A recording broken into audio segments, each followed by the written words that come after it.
Hello दोस्तों, पिछले video में हमने आपको application of mathematics in physics बताया था, मतलब कि गणित के फिजिक्स में क्या अनुप्रयोग है उसके बारे में। उसमें मैंने dy बाई डी एक्स अर्थात अवकलन के बारे में बताया था कि किस तरीके से अपन उसमें औसत दर फाइंड कर सकते हैं, किस तरीके से तात्क्षणिक दर फाइंड कर सकते हैं। औसत दर का अर्थ ये होगा कि किसी निश्चित समय अंतराल में चली गई दूरी। तात्क्षणिक दर जो लगातार उसकी स्पीड बदलती रहती है, ठीक है, जैसे कोई वक्र होता था। मैंने ये सारी बातें पिछली वीडियो में बता रखी हैं, आप चाहो तो उसमें जाकर देख सकते हो। खैर, उसके बाद हमने कहा था जो तात्क्षणिक दर थी उसमें निकाल कर मैंने बताया था कि dy बाई डी एक्स अगर अपन फाइंड कर लिए तो समझ लीजिए कि अपन तात्क्षणिक दर फाइंड कर लिए।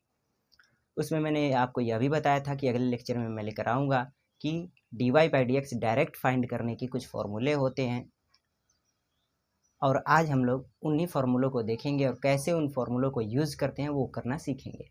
फिलहाल में जो मैंने पिछले लेक्चर्स में बताया था कि dy बाई डी एक्स कैसे आता था, वो मैं थोड़ा सा बताने की कोशिश कर रहा हूँ। जैसे हमने माना था कि यदि कोई फलन y बराबर एक्स स्क्वायर है तो x बराबर 3 पर x के सापेक्ष y में परिवर्तन की तात्क्षणिक दर फाइंड करना। तो हमने माना x बराबर x तथा y बराबर y। ये हमें दिया है y बराबर एक्स स्क्वायर, समीकरण 1 हमने मान लिया, और ये दिया था यहाँ पर, अलग से नहीं लिखा। जब छोटा सा परिवर्तन हुआ, या यूँ का एक छोटा सा परिवर्तन उसमें एड हुआ, तो y बराबर y प्लस डेल्टा वाई तथा x बराबर x प्लस डेल्टा वाई, इसको समीकरण नंबर 2 दिया, इसको समीकरण नंबर 3 दिया। अब समीकरण 2 व 3 में 3 का मान इसमें रख दो। जब अपन ने रखा तो कुछ इस तरीके से मिलेगा, और घटा भी दिया तो ये इससे कट गया, और एक्स स्क्वायर जब इसको खोलेंगे कोष्टक को तो एक्स स्क्वायर कट गया। बचा क्या?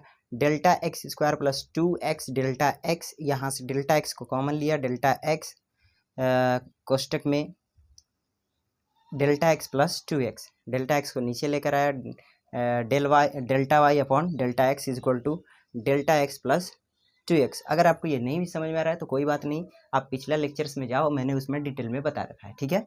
अच्छा, अब मैं इसको थोड़ा सा इरेज करता हूँ, और देखो अभी इन सारे फॉर्मूलों को देखेंगे। पहले अपन देख लें कि dy बाई डी एक्स का जो फॉर्मूला है वो कैसे आया, सॉरी वो क्यों अपन लागू कर रहे हैं। तो देखो, कोई भी, क्योंकि तात्क्षणिक दर है फाइंड करना है, अर्थात बहुत से छोटे समय अंतराल में, तो जब किसी बड़ी संख्या में कोई छोटी संख्या जोड़ी जाएगी तो वो नगण्य मान लेंगे, ठीक है। इसलिए delta y upon delta x is equal to लिखेंगे 2x, ठीक है। अब क्योंकि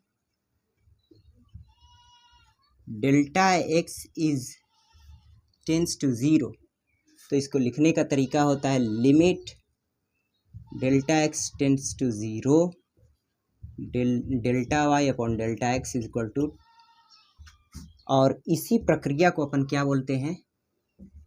इसी प्रक्रिया को अपन बोलते हैं dy by d x which is equal to किसके? 2x। तो अब इतना करना ना पड़े, डायरेक्ट अगर हमें dy by d x find हो गया तो हमारा आंसर आ गया। अब देखो, क्वेश्चन में x बराबर 2 पर फाइंड करना था तो रख लो, तात्क्षणिक दर किस पर फाइंड करना था? x बराबर 3 पर, तो यहाँ पर रख दो, 3 2 6 आंसर। मतलब उसमें x के सापेक्ष y में परिवर्तन की तात्क्षणिक दर जो है वो 6 है, ठीक है। अच्छा सर, इसका अर्थ ये हुआ कि dy by d x direct find कर लो तो अपन रिजल्ट प्राप्त कर सकते हैं, इतना सब करने की क्या आवश्यकता है। तो इस कंडीशन को फाइंड करने के लिए कुछ फॉर्मूले लाए गए, और वो फॉर्मूले मैंने लिख रखे हैं। देखिए किस तरीके से, देखो इस रिजल्ट को जरा याद रखें, अभी मैं यहाँ पर दे रहा हूँ।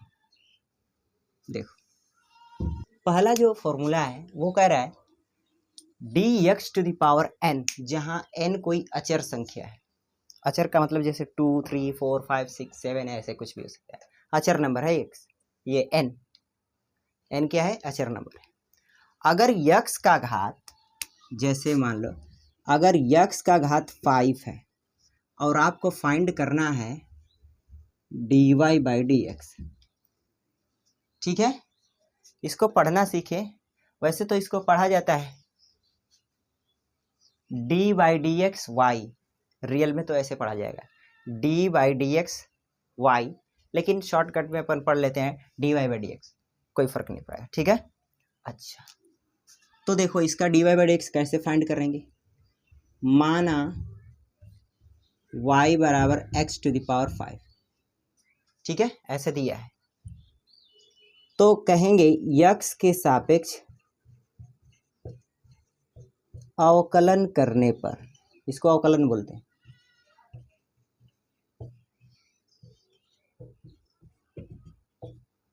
तो जब अवकलन करेंगे तो dy लिखेंगे अपॉन dx, इधर d बाई डी एक्स लगाया, लेकिन यहाँ है क्या x टू द पावर 5, तो ऐसे लिखो। ठीक है, अब ये x to the power n का फॉर्मूला दिख रहा है यहाँ पर ऐसे, तो आप लागू कर सकते हो कि 5 into x to the power 4, एक घट गया, तो बस इसका मतलब ये होगा कि d y by d x is equal to मिला हमें 5x to the power 4, 5x to the power 4। ध्यान रहे कि जो अगर आप अवकलन कर रहे हो तो जो ऊपर है वही नीचे भी होना चाहिए, उसी के रिस्पेक्ट में करने का अर्थ है। जैसे मान लो कि y बराबर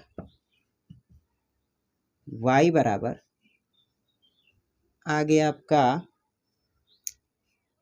y cube plus 3x square, मान लो ऐसे, और बोला कि x के सापेक्ष y में परिवर्तन की तात्क्षणिक दर, तो आप क्या करोगे, वही लिखोगे d बाई डी एक्स, ये तो करना ही है, यहाँ पर है क्या y, तो y लिखा, is equal to d by d x into y to the power cube. लेकिन प्रॉब्लम ये है कि इसका भी पावर कुछ है, इसलिए इसका भी अवकलन होगा। तो जब अवकलन इसका होगा तो इसी के रिस्पेक्ट में होना अनिवार्य है। जैसे ये फॉर्मूला अपन कब लागू कर पाए, जब ऊपर ये वाला और ये दोनों सेम रहना चाहिए। जैसे देखो फॉर्मूला जो है ये x है तो यहाँ पर भी x है, अगर यहाँ पर y का करना है तो यहाँ नीचे क्या लिखना होगा y। अब यहाँ पर चेन रूल अप्लाई होगा, या अपन आगे बात करेंगे, इसको तो अभी आप रहने दो, इसको तो अभी आप रहने दो। चेन रूल क्या है, कैसे, वो अपन बाद में सीखेंगे, पहले अपन इसी को सीख लेते हैं।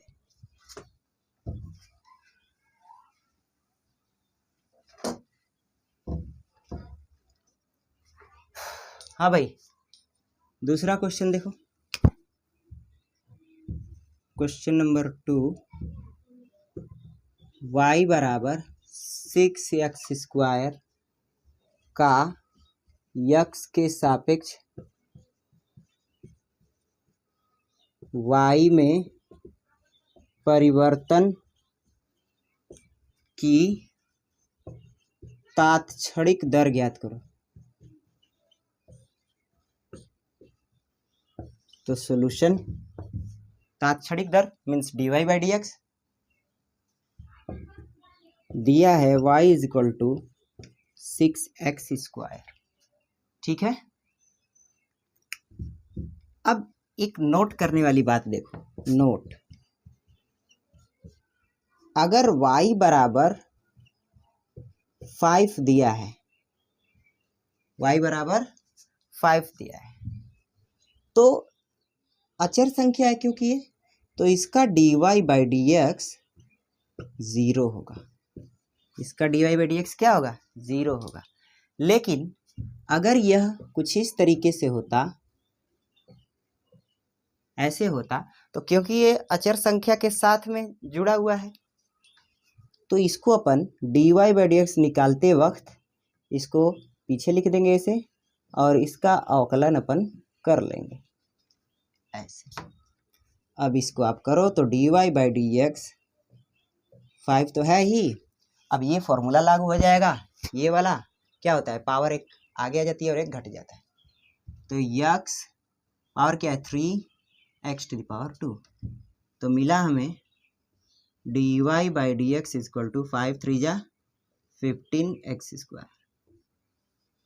इसी तरीके से एक क्वेश्चन है dy/dx इक्वल टू, ये पावर आगे आ जाएगा, मतलब चलो अच्छे से कर देता हूँ, 6dx² दैट इज 6 पावर आगे और एक पावर घट गया, 6 2 जा 12x, आंसर हो गया। मीन्स dy/dx हमें क्या मिला 12x। समझ में आया क्या? अच्छा ठीक है, और क्वेश्चन करते हैं।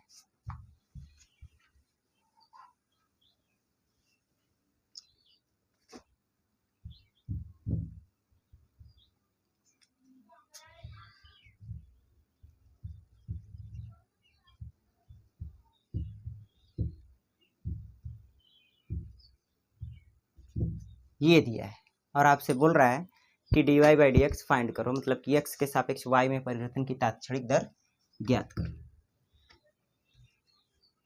तो y is equal to 3x³ plus 2x², ये है। तो इधर भी लिखा d/dx और यहाँ है क्या y इज इक्वल टू, इधर भी लिखा d/dx और यहाँ पर क्या है 3x² प्लस 2x²। अब यक्स तो इसमें भी है, इसमें भी है, ये क्यूब है, तो इसको अंदर भेजो।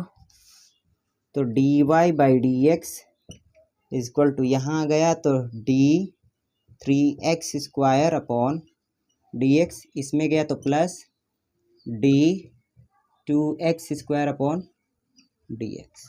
ठीक है, क्योंकि ये कांस्टेंट है, अचर है, इसको बाहर कर लेगा, dx² upon dx plus 2dx² upon dx और इधर है dy/dx।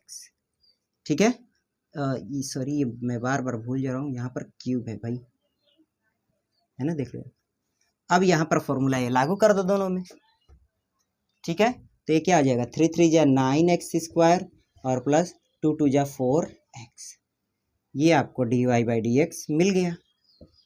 अरे आया कि नहीं आया? कैमरे में आ तो रहा है ना? हाँ ठीक है, समझ में आया क्या?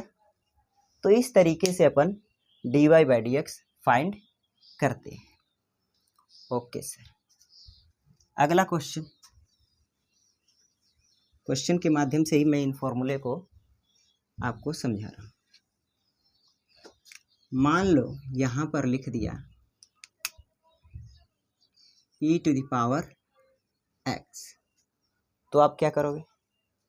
तो वही dy/dx इक्वल टू d/dx और ये 3x³ प्लस e⁻x है कि नहीं यार?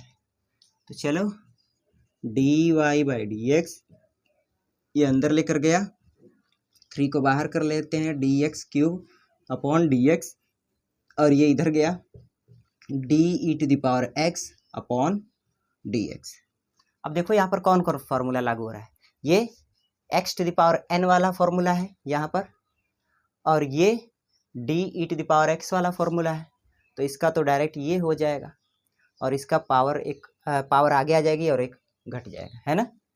तो dy/dx is equal to 3 × 3x², क्योंकि पावर घट गया, प्लस e⁻x। सॉल्व किया तो 3 3 जा 9x² प्लस e⁻x dy/dx। ये आपका आ गया सॉल्यूशन। समझ में आया कि नहीं है? अच्छा ठीक है, अब इसी में देखो, अगर मैं क्या करता, e⁻2x लिख देता, e⁻2x लिख देता, तो क्या होता?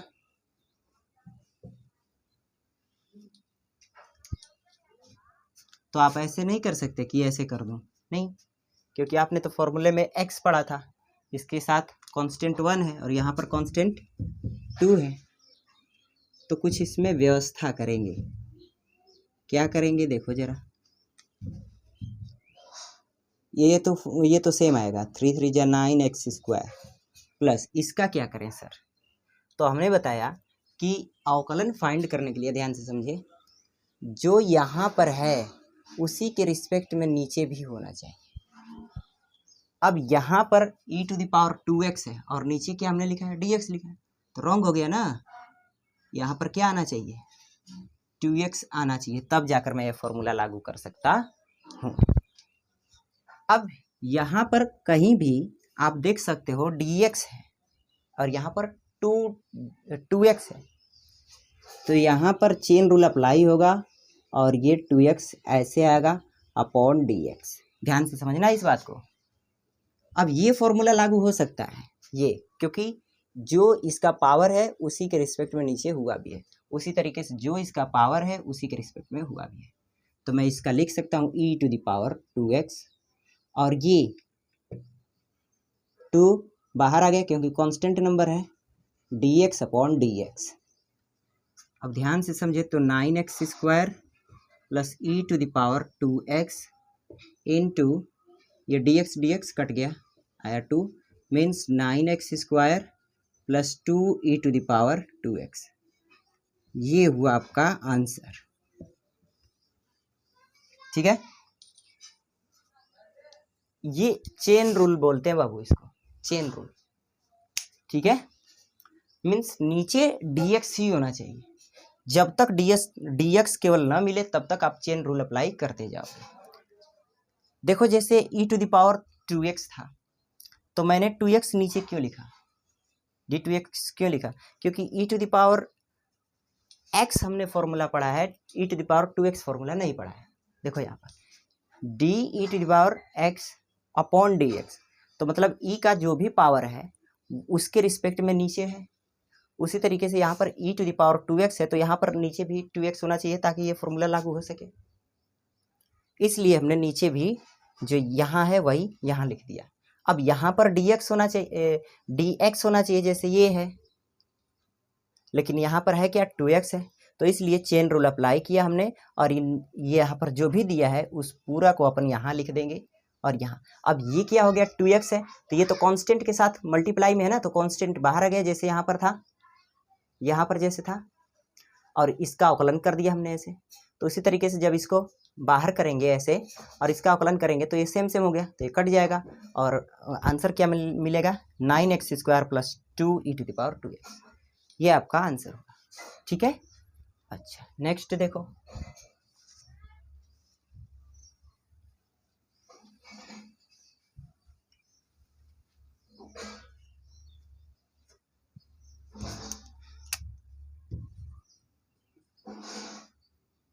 dy/dx ज्ञात करो। किसका भैया, y बराबर 6x² 6x³ plus e⁻3x plus a⁻x। अब मजा आएगा, अब मैंने इसको भी शामिल कर दिया है ना। देखो ऐसे ही बनते हैं सवाल। तो dy/dx का मतलब क्या है कि x के सापेक्ष y में परिवर्तन की दर। तो आप यहाँ पर लिखोगे x के सापेक्ष अवकलन करने पर,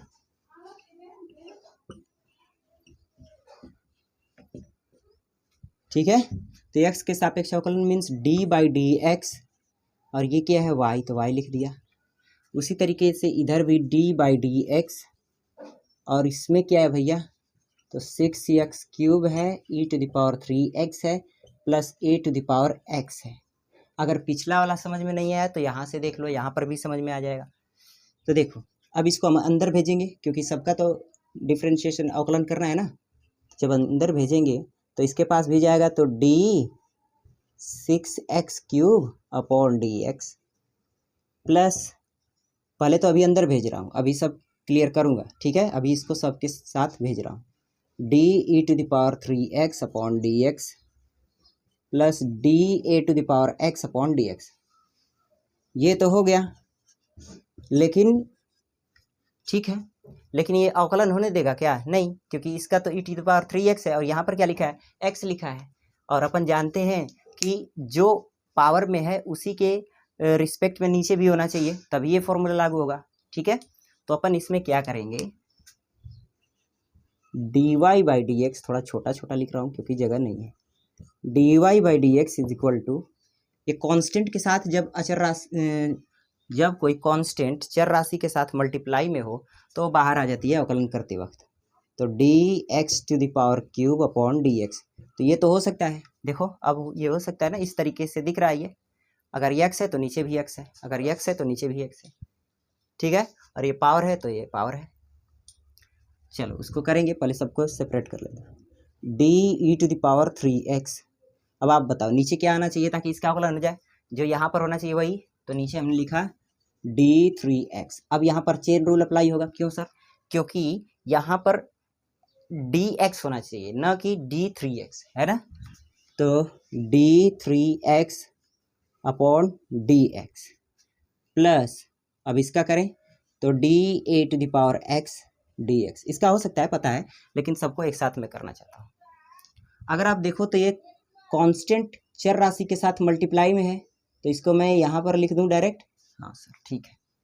अब इसका अवकलन करो, dy बाई डी एक्स, फॉर्मूले लागू करो बस, ये nx का पावर n माइनस 1 का फॉर्मूला हो जाएगा, तो 6 into 3x to the power 3 minus 1, एक घट जाता है ना पावर, देखो यहाँ पर, अच्छा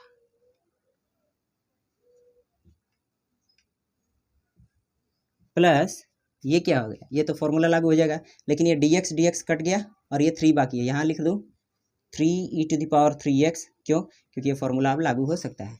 और d a to the power x का फॉर्मूला क्या, d a to the power x upon d x means a to the power x log a, अच्छे से लिखें जरा, तो dy by d x equal to 6 3 जा 18 x square plus 3 e to the power 3x plus a to the power x log a, ये आपका solve हो चुका है। तो इस तरीके से आप इसका आकलन करोगे। समझ में आ गया? अगर कोई भी डाउट हो तो पूछ सकते हो। अच्छा, तो यहाँ तक हमने सीख लिया, ये 3 फॉर्मूले सीख लिए, ठीक है। अच्छा, अब बात आई इसकी, अब बात किसकी आई, इसकी। चलो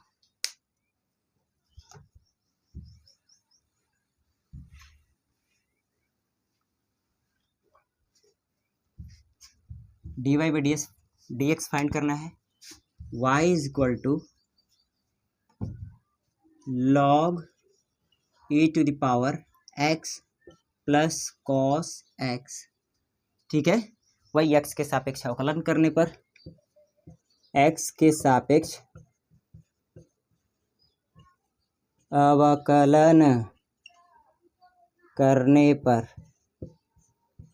आपको सीखना बस यही है कि जो भी दिया होगा उसके रिस्पेक्ट में आपको डिफरेंशिएशन मीन्स अवकलन करना है। जैसे देखो y is equal to log e to the power x दिया है, cos x दिया है, अवकलन करें तो d by d x y is equal to d by d x log e to the power x plus cos x, अंदर भेजो तो dy by d x d log e to the power x upon d x plus इसके पास भी जाएगा तो d cos x upon d x. देखो तो ऐसा कोई फॉर्मूला दिख रहा है, बिल्कुल ये दिख रहा है ना, d log e to the power x upon d x, अगर ऐसा होगा तो इसका डिफ्रेंशिएशन 1/x होगा।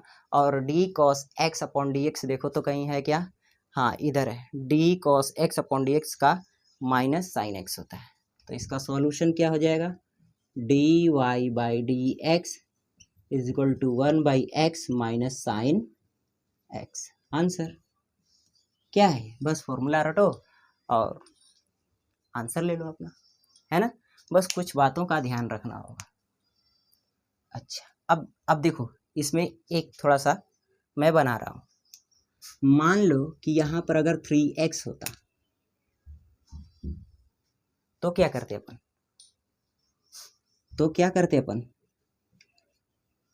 तो क्या करते अपन, चेन रूल अप्लाई करते। कैसे सर? क्योंकि ये कॉस एक्स के रिस्पेक्ट में हमने पढ़ा है, जो यहाँ पर इसका थीटा है उसी के रिस्पेक्ट में नीचे हुआ है, परंतु यहाँ पर थीटा क्या है, 3x है, तो नीचे भी 3x होना चाहिए ताकि इसका फॉर्मूला अपन लागू कर सकें कॉस का। अब ये 3x है, नीचे तो dx होना चाहिए, तो इधर चेन रूल आएगा 3x अपॉन dx। अब ये कांस्टेंट है तो इसको बाहर लिख लेना चाहिए, चलो यहीं पर कर देता हूँ 3x, dx dx कैंसल, और ये हो गया आपका -3 sin x। यहाँ पर ये भी आएगा, ठीक है, समझ में आया? अच्छा सर ऐसा है क्या? बिल्कुल ऐसा ही है, यहाँ पर भी आप लिख सकते हो। तो इस तरीके से ये अवकलन होते हैं, ठीक है। बाकी के क्वेश्चन अगले लेक्चर में करेंगे।